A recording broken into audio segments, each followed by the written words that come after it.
guys, welcome back to my channel. Today we are going to talk about a comment that was left on one of my recent videos.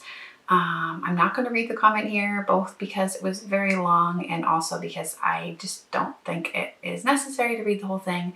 But you can go back and find it. It's still there. If you want to read the original comment, it was left on my buy book deal video, which I will link to somewhere on the screen and or put in the description box. You may have actually already read the comment because if you follow me on Instagram, I shared it in my stories a couple of weeks ago. I shared it because it was an unusual comment in that it was negative. It had some negative energy, but it wasn't like an obvious troll or hate comment. It was just somebody who had some negative experiences and some negative feelings and was sharing them, and in my view and in the view of many of you all, was projecting those feelings and those experiences onto me. So I was unsure of what to do about it, because with most trolls or any like real negativity, I just immediately delete it because it really doesn't add value for anybody.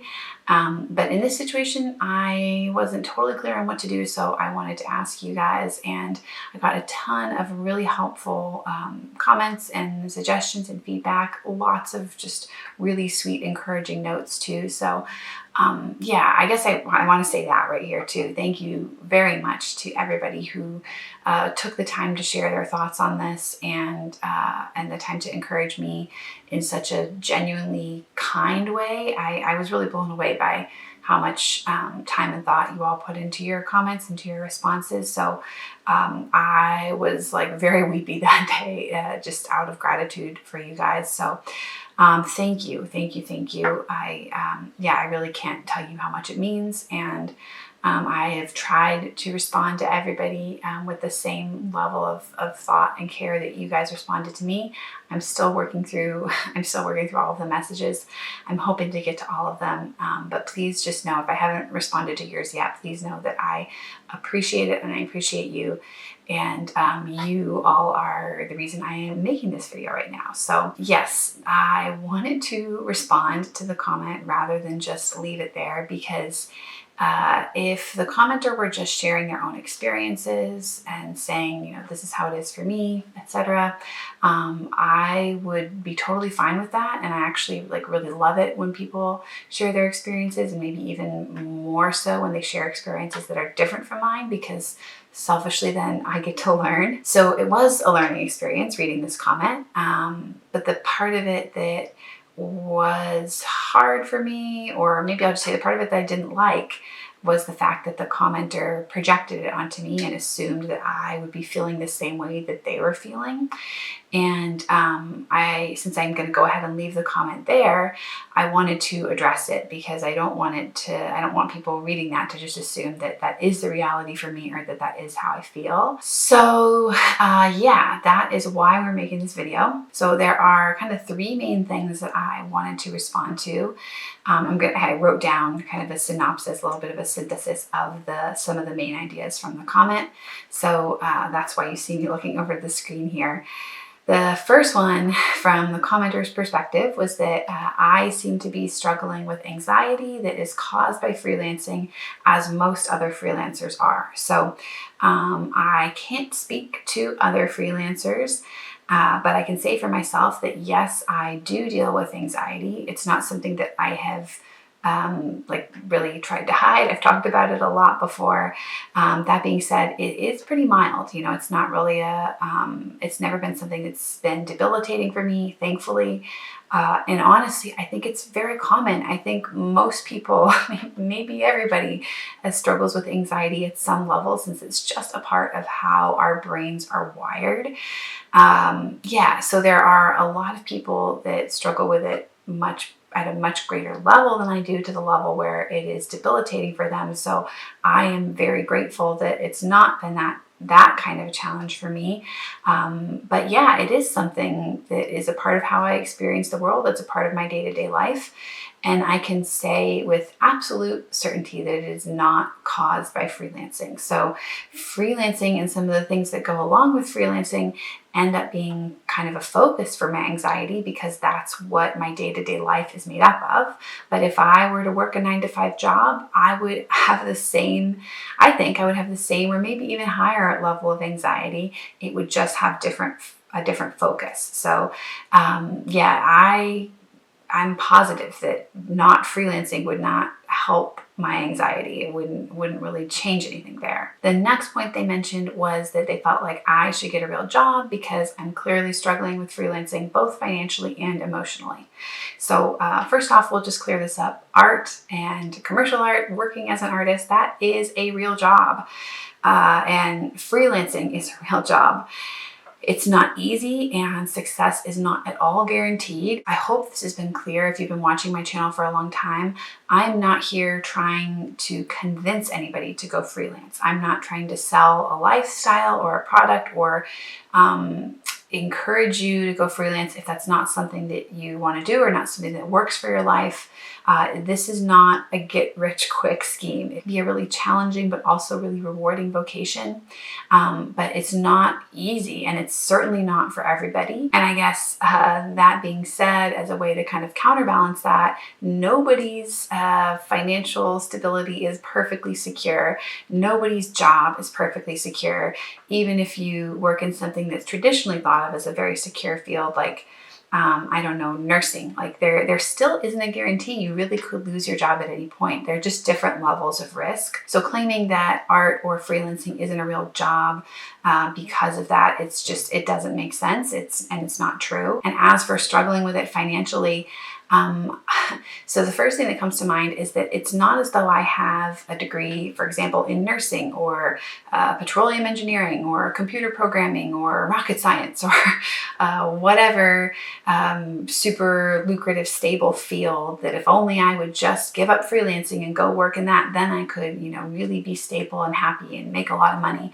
I have a fine art degree. So my view is that with the degree that I have, the skills that I have, the limiting and also enabling factors that do exist in my life, freelancing is probably actually my best or one of my best, more lucrative options as far as work goes.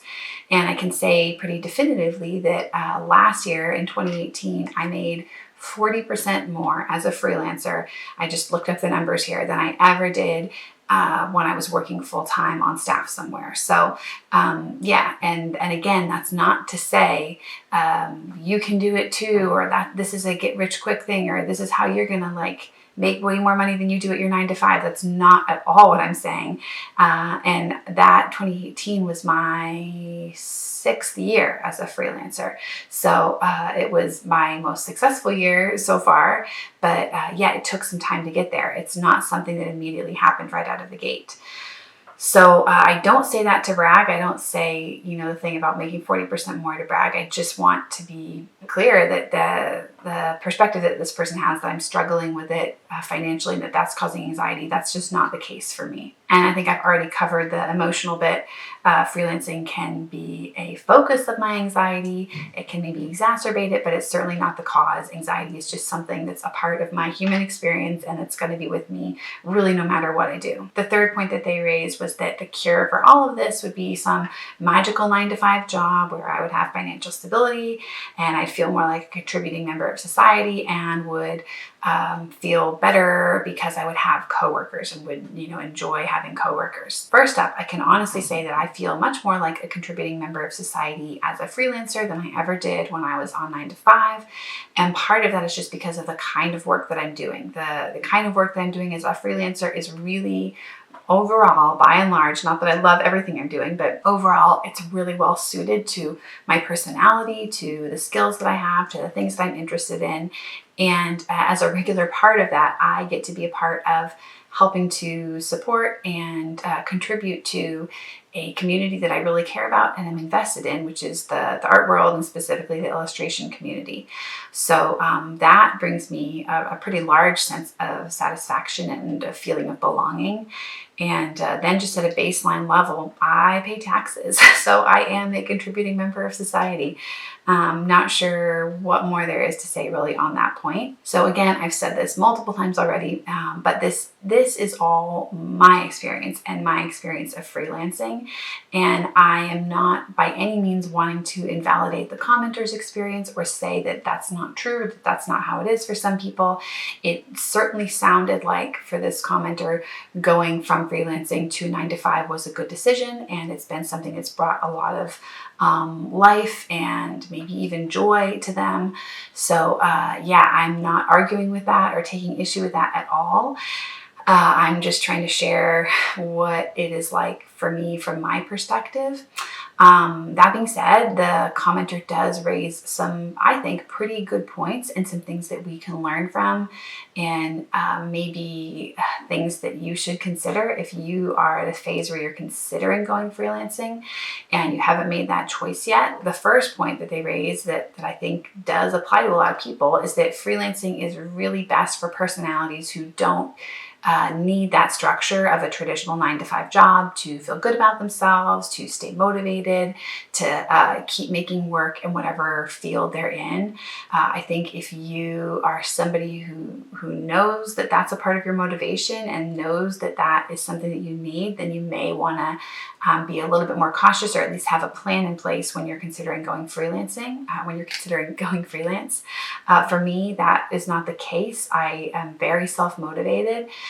So that wasn't really an issue for me. And another thing that comes up is that freelancing is really best for people who have a very high tolerance for working on their own and who don't need to be a part of a team to stay motivated. It's kind of related to the first point, I guess, but yeah, for me, as I already said, I'm very introverted, so I don't mind being by myself. Or did I already say that? If I didn't say it already, I am very introverted, and I actually love being alone. I like being with people too in certain circumstances, but I don't enjoy just like a big meeting or a big group of people just like hanging out and doing small talk about what happened that week. Like, that's just not my jam. It never has been, and I don't think it ever will be, and I really don't think that there's anything wrong with that. Also, I don't think there's anything wrong with that if you do like that. My partner happens to be somebody who really enjoys small talk, and I'm amazed by that because I really hate small talk. I really only like deep talk with like one person at a time. But if you know that you're somebody who needs to be a part of a team to stay motivated, to stay on track, then that's also something to consider before going freelancing.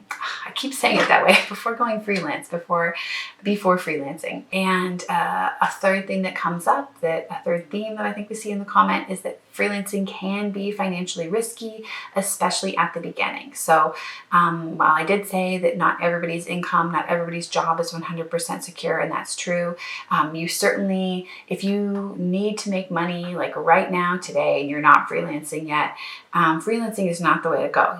You should get a different job if it's urgent, it needs to happen right away today. Freelancing and having a successful freelance career, especially in art, I think is something that happens gradually. You have to build it up over time. I've been honest about this in other videos that I went relatively quickly, that I just kind of jumped off the deep end into freelancing. But that was because I had no other choice at the time, no other options. And it was for health reasons. I had to give up working in the 9 to 5 that I was in. And thankfully I have a partner and a family who were really supportive, and my partner had a stable job with health insurance. So that made it possible. It was a very challenging few years until I kind of got up and running and was able to contribute financially to the family again.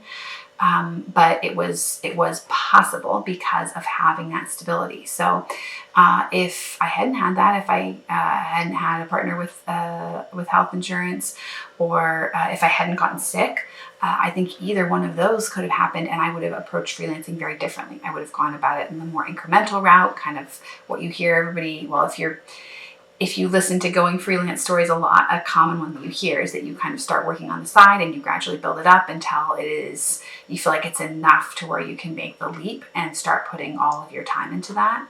So that's definitely what I would have done if circumstances had been different for me. And I think that is ultimately the key factor there, is that the decision to go freelance is an extremely personal and situational one. So both for the personality reasons that that this commenter raised, you know, how introverted you are, whether you need to be a part of a team, whether you need to get out of the house during any given day. Those personality factors are extremely important. And then also the kind of life factors. So, you know, what are your financial obligations? Do you have a family? Do you live in a country that provides health insurance for you? Or like me, do you live in the US where it's something that you have to figure out on your own through either buying it or having a job that provides it? All of those things are factors into the decision, and that is why yet another reason why I do not want this channel to be something that is like selling freelance or saying that it's going to be the cure for your problems. It's really not. You have to come to it with eyes open and make the decision for yourself. For me and our family and our situation, it's been a really, really great thing. And I am planning for the foreseeable future to continue going down this road and working as a freelance illustrator. So hopefully this video can provide a window into the fact that there are really different perspectives and experiences on this, and that freelancing is not for everybody. Yeah, if you have questions about this, if you have other thoughts, things that you want to share in the comments, please feel free to. That is it for this video. Hope you guys enjoyed it. Hope there was some helpful stuff for you. Thank you as always to my patrons for sponsoring this video. Thank you again to everybody who replied to the comment when I shared it on Instagram and was so encouraging. Thank you, Meg, for editing this video, and thank you to all of you for watching. If you do like it, please, like I said, leave a comment, hit the thumbs up, and if you're new here, you happen to be new here, please do subscribe. This is an illustration channel and mostly focusing on freelance illustration and what it's like to work as a freelance illustrator, a full-time freelance illustrator. So if that is your thing, if you're interested in it, if you're interested in learning more about that, please do subscribe. Until next time, guys, I hope everybody has a great week, and I will see you next Friday.